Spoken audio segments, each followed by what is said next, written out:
Virus case 94,000 ꯊꯦꯡꯅꯗꯨꯅ ꯈ꯭ꯋꯥꯏꯗꯒꯤ ꯌꯥꯝꯕ ꯅꯨꯃꯤꯠ ꯑꯣꯏꯔꯦ. The daily coronavirus death toll has now surpassed 1,000 The U.S. for the Embassy first in time since Beijing May. confirmed overnight.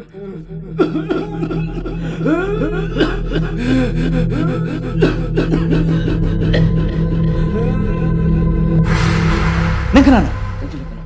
Nang tungsilakano. Mafam ji kari tayo no. Nang kanano? Ay gimi. Naurem nauba.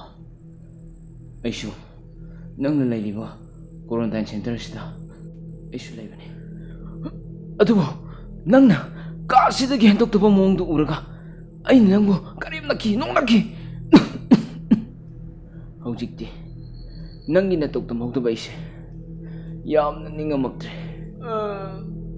Adubo. Ay haujikti. COVID-19 positive oiraba haiba misakto. Ay oire.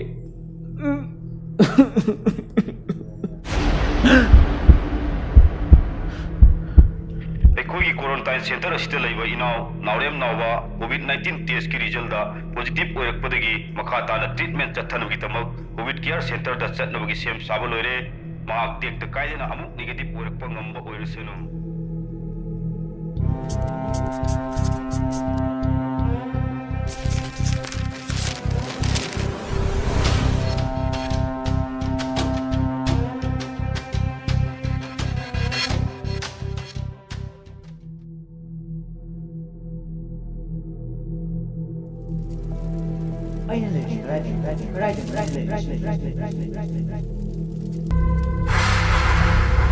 Nang kanano nang? Hojik fawda aibu masak khangdibra. Malem pumbana ai tagi wakil khangda mathok chinnadabani. Adudi nang corona. Mani ai corona ni. Mafam sida kari tawba lakpano. Mafam se corona ai gisu saruk yaurabani hojikti. Adudi aina nang ba hojik khudakta hatkani. Aibu karigi hatkadoriba. Nang se yamna fatabani. Taibang mi akhoi awana tahanba mangan tangan gi lakpani. Sansilakanu aingondagi thapna tamna leibana nangi yaifaba oigani.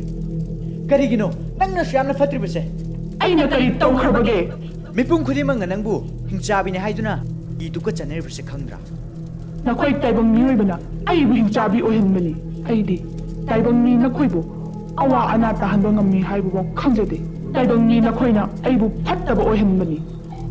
Taibang mi nakhoina aibu mafam khudin pubibani. Hojikti malem pumbada aina yodoba mafam naitre.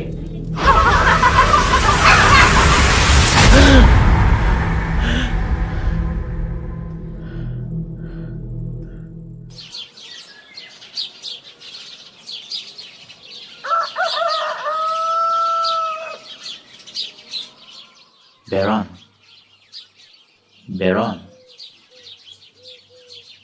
Nangi COVID-19 ki test ki result negative laglabani na. Hayang dagi di nang quarantine center se tharok tun chalan.